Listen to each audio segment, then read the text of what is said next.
Seguimos en esta edición especial del Noticiero Internacional de la Televisión Pública hasta las 14.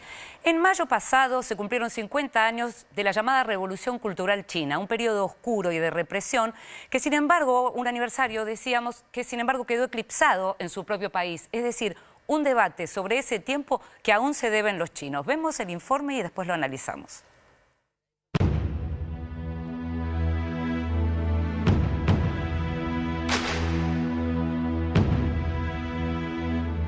Con sustantivas críticas y crónicas en general condenatorias del proceso político que inició Mao Zedong en China en 1966, el periodismo chino y el internacional dieron cuenta del aniversario de los 50 años de la denominada Gran Revolución Cultural Proletaria. Sin embargo, el silencio oficial del gobierno de Xi Jinping fue elocuente, eludiendo así el debate sobre un periodo crucial de la historia del siglo XX, tal como reclaman una gran parte de los intelectuales y ciudadanos chinos. El nombre de la Revolución Cultural Proletaria fue lanzado por el Partido Comunista Chino en una sesión plenaria del 8º Comité Central. Su objetivo era borrar toda estructura burguesa de la sociedad e instaurar un modelo marxista según se explicaba en la denominada Notificación del 16 de mayo.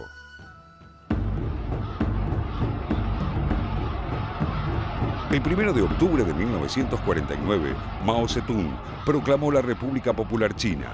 Durante su liderazgo, que ejerció desde la presidencia del Comité Central del Partido Comunista Chino y que se extendió hasta su muerte en 1976, proliferaron intensas campañas ideológicas tendientes a instaurar el marxismo-leninismo y mantener la pureza ideológica, aunque con matices basados en las peculiaridades de la sociedad china. En esta búsqueda, Mao y su entorno otorgaron un papel central al campesinado por sobre el proletariado y los intelectuales. En 1966, luego de las fuertes críticas internas que recibió por el fracaso del Gran Salto Adelante, un plan para modernizar e industrializar a la sociedad china que generó gigantescas hambrunas, Mao lanzó una iniciativa para recuperar poder y deshacerse de los opositores, a los que se consideraba traidores a las ideas revolucionarias.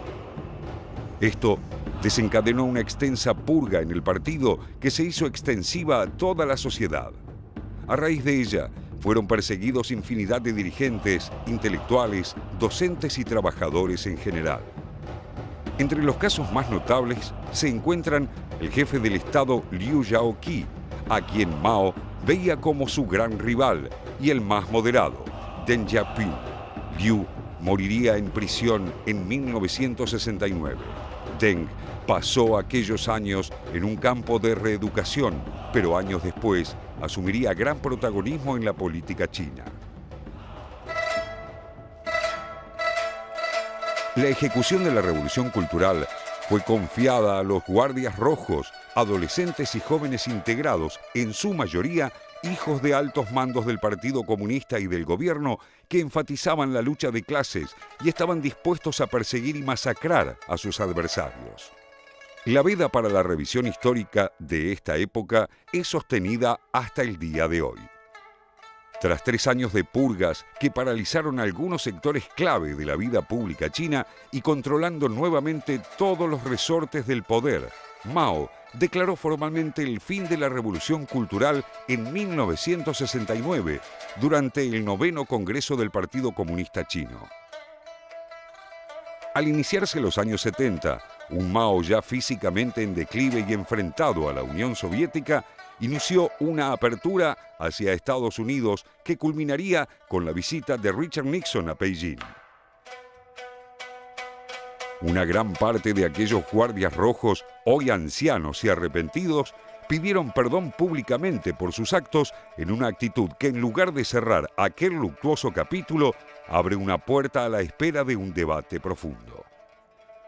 En 1978, con Deng Xiaoping en la presidencia, el Partido Comunista lanzó unas reformas que cambiaron el rumbo de la gran nación asiática. Entre ellas, diversas formas de libre mercado y políticas para atraer al capital extranjero, aunque el Estado no abandonó su definición como socialista. En 1981, ya muerto Mao, fueron juzgados y condenados los principales dirigentes de la Revolución Cultural, conocidos como la Banda de los Cuatro, que incluía a la esposa de Mao, Jiang Qing. El silencio oficial de la administración actual dio, sin embargo, curso a varias críticas, principalmente de las víctimas de las persecuciones de Mao y su gobierno, quienes abogan por recordar y hacer historia para no volver, aseguran, a un periodo que en la actualidad es cuestionado por millones de chinos.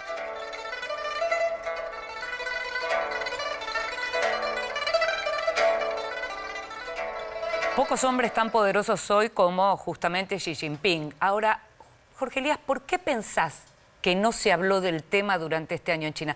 ¿Por qué no se ocultó, pero al menos sí quedó eclipsado el tema? Quedó eclipsado porque evidentemente no hubo una voluntad de replanteo de aquello que fue una gran masacre. 1,5 millones de personas perdieron la vida después de esta revolución cultural. Estamos hablando de guardias rojos instituidos en ese momento por Mao Zedong cuando va a Shanghái, aparentemente dolido y aparentemente herido por lo que era la política del Gran Salto, y ahí rearma al Partido Comunista Chino. Son los estudiantes, son los jóvenes los que conforman estas guardias rojas que hacen una gran purga instituida o inspirada en aquello que fue abolir lo que eran los cuatro viejos, que eran los pilares de la Revolución Cultural de 1949. De ahí a Xi Jinping hay realmente un paso trascendental, que es el paso, por llamarlo de algún modo, del comunismo ortodoxo al capitalismo más abierto. A través de Deng.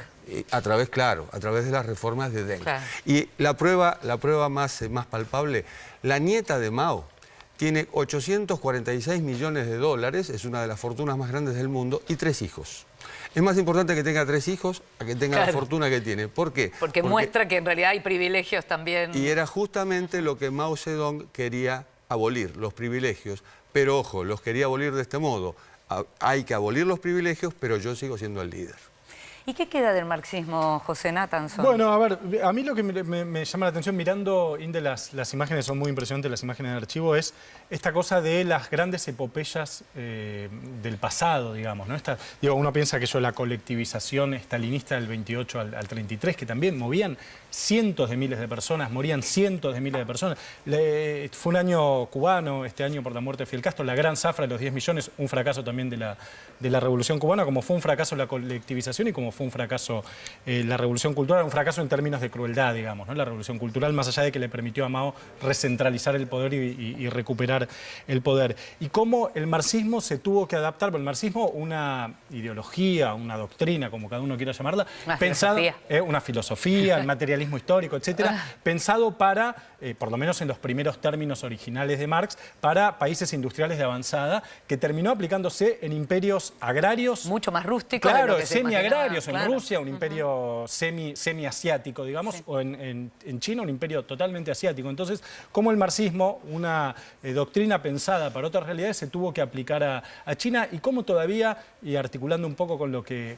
dice Jorge, algo queda en China, porque uno puede decir, claro, China es un país abierto al mundo, hay inversión extranjera, hay millonarios, etcétera. Ahora, hay un partido único, el presidente chino sigue siendo el secretario general del Partido Comunista Chino, hay una serie de cuestiones del marxismo histórico que todavía permanecen en China, como permanecen en Cuba y en otros pocos países. Posiblemente más en términos políticos que económicos, ¿no, Raúl? Porque lo que uno ve, y digamos, es interesante pensar que uno anticipa cómo Estados Unidos con Trump se va a cerrar, mientras China cada vez se abre más. Y en realidad, digamos, el líder del liberalismo en este momento es China y no Estados Unidos. Eso se presupone, ¿no? Justamente, fíjate vos cómo China dejó de ser el cuco comunista para pasar a ser el cuco capitalista, porque en realidad lo que en Occidente se plantea es, bueno, cómo frenar ese ascenso, ese crecimiento de China, la dependencia... La invasión de los productos. Exactamente, la dependencia de los mercados, del poder que tiene China como demandante y como oferente de productos. Es un cambio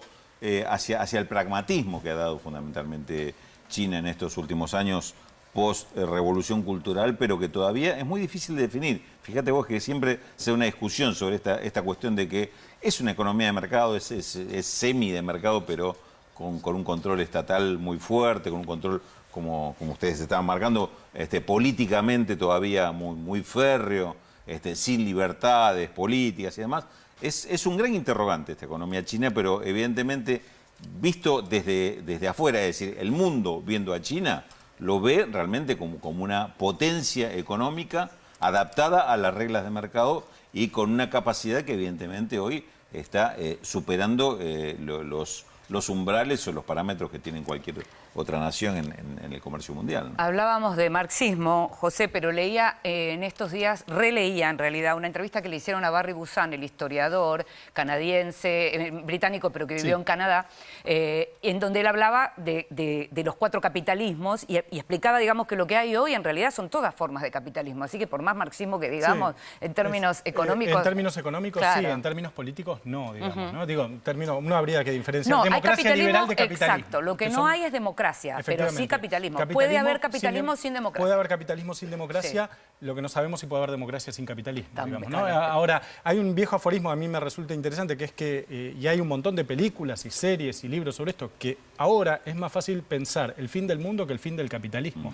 Pareciera que es imposible pensar el fin del capitalismo. Ahora, sobre el fin del mundo hay muchas más cosas, digamos. Sí, en el caso de Busan también una de las cosas que señalaba era la tendencia que se continúa en China en relación a la represión. En la medida en que la cosa se complique, la represión puede seguir. Hay partido único, hay presos políticos, todo eso también es China, digamos. Eso es China y evidentemente también hoy China tiene un desafío por delante, es la presidencia de Donald Trump. Y Trump ya ha hecho de las suyas hablando por teléfono durante 10 minutos con la presidenta de Taiwán. Bueno. Y China ha dicho, ojo, son 40 años de una sola China.